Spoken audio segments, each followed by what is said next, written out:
சஹ்ரானின் மனைவியின் குற்ற ஒப்புதல் வாக்குமூலம் உண்மை விளம்பல் விசாரணை நிறைவு என்பதாக அதற்கு தலைப்பிடப்பட்டிருப்பதை நாங்கள் காணலாம். பல்வேறு முக்கியமான விடயங்களை வெளிப்படுத்தி அந்த செய்தி இன்றைய தினம் பத்திரிகைகளில் வெளியாக இருப்பதை நாங்கள் அவதானிக்கக்கூடியதாக இருக்கிறோம். அந்த விடயம் குறித்து இப்பொழுது நாங்கள் கவனம் செலுத்தக்கூடியதாக இருக்கும்.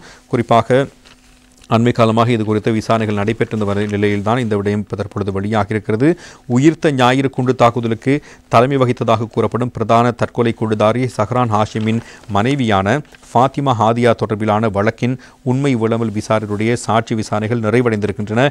ஃபாத்திமா ஹாதியா பயங்கரவாத தடைச்சட்டத்தின் 8ஆம் அத்தியாயத்துக்கு அமைவாக கோட்டை நீதிமன்றத்துக்கு அளித்திருக்கின்ற வாக்குமூலத்தின் சுயாதீன தன்மையை ஒப்புவிக்க உண்மை விளம்பல் விசாரணை ஆரம்பிக்கப்பட்ட நிலையில் நேற்று 8ஆம் தேதி அந்த சாட்சி விசாரணைகள் நிறைவுக்கு வந்ததாக அந்த செய்தி குறிப்பிடுகிறது. எனவே ஹாதியாவுக்கு எதிரான வழக்கை நிரூபிக்க சட்டமா அதிபர் தரப்பு பயங்கரவாத தடை சட்டத்தின் 8ஆம் அத்தியாயத்துக்கு அமைவாக ஹாதியா கோட்டை நீதிமன்றத்துக்கு அளித்திருக்கின்ற வாக்குமூலத்திலேயே தங்கியுள்ளார்.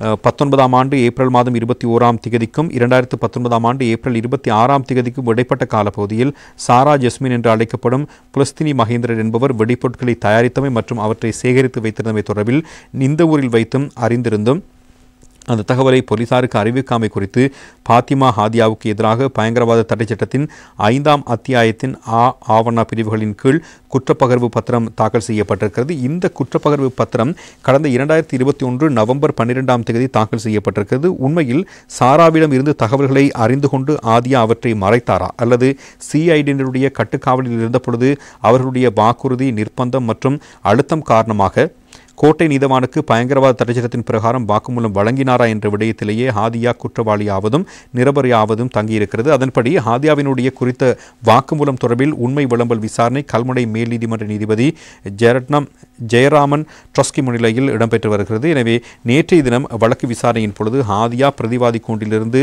சாட்சி கூண்டுக்கு மாறி உண்மை விளம்பல் விசாரணையில் சாட்சியம் அளித்த நிலையில் வழக்கு தொடுநர் தரப்பின் சார்பில் அவரிடம் குறுக்கு விசாரணையை தொடர்ந்தது. இதன் பொழுது அரசின் சட்டவாதி மாதினி விக்னேஸ்வரனுடன் மன்றில் ஆஜரான பிரதி சொலிசிட்டர் ஜெனரல் சுஹர்ஷி ஹேரத் குறுக்கு விசாரணைகளை மேற்கொண்டிருந்தார்.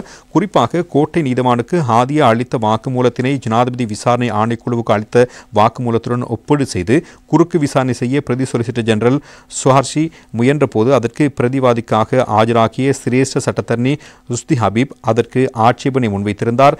அதனை நீதிபதி ஏற்றுக்கொண்டு வாக்குமூலத்தின் சுயாதீன தன்மையை உறுதி செய்யும் விதமாக மட்டும் குறுக்கு விசாரணை செய்யவும் ஃபாத்திமா ஹாதியா பயங்கரவாத தடை சட்டத்தின் 8ஆம் அத்தியாயத்துக்கு அமைவாக கோட்டை நீதிவானுக்கு அளித்த வாக்குமூலம் தொடர்பில் நீதிமன்றம் தனது நிலைப்பாட்டை அறிவித்ததன் பின்னர் அந்த வாக்குமூலத்தின் உள்ளடக்கம் தொடர்பில் வழக்கு தொடுநர் உறுதி செய்ய சாட்சி நெறிப்படுத்தலை முன்னெடுக்க முடியும் என்பதாகவும் அறிவித்திருந்தார். குறிப்பாக இந்த நிலையில் தொடர்ந்து முன்னெடுக்கப்பட்ட குறுக்கு விசாரணைகளின் பொழுது ஹாதியா சிஐடியின் கைதில் இருந்தபோது பேராசிரியர்கள் எவரேனும் அவரை சந்தித்தனரா என பிரதி சொலிசிட்டர் ஜெனரல் கேள்வி எழுப்பினார். அதற்கு ஹாதியா ஆம் என பதிலளித்திருந்தார். தன்னிடம் பலாத்காரமாக அச்சுறுத்தி வாக்குறுதி அளித்து ஒப்புதல் வாக்குமூலம் பெற்றதாக ஆதியா குறிப்பிட்ட நிலையில் அந்த விடயத்தை ஆணைக்குழுவிடமோ அல்லது வேறு எவரிடமோ முறையிடவில்லையா என்பதை உறுதி செய்ய அவ்வாறு அந்த கேள்வி முன்வைக்கப்பட்டிருந்தது. அதனைத் தொடர்ந்து மீள சாட்சிகளை நெறிப்படுத்திய சட்டத்தரணிகளான ரிஸ்வான் வைஸ், சப்ரி சலாஹுதீனுடன் ஆஜரான சிரேஷ்ட சட்டத்தரணி ருஷ்டி ஹபீப் குறித்த பேராசிரியர்கள் யார் என கேள்வி எழுப்பியிருந்தார். இதன் பொழுது 3 பேர் கொண்ட குழு ஒன்றே வந்ததாகவும் அதில் ஒருவர் பேராசிரியர் எனவும் ஏனைய இருவரும் அவரது உதவியாளர் எனவும் அவர் குறிப்பிட்டிருந்தார். அத்துடன் ஜனாதிபதி விசாரணை ஆணைக்குழுவிலோ வேறு எங்குமோ தன்னிடம் வாக்கு மூலத்தின் சுயாதீன தன்மை தொடர்பில் எவரும் கேட்கவில்லை என ஃபாத்திமா ஹாதியா குறிப்பிட்டிருக்கிறார்.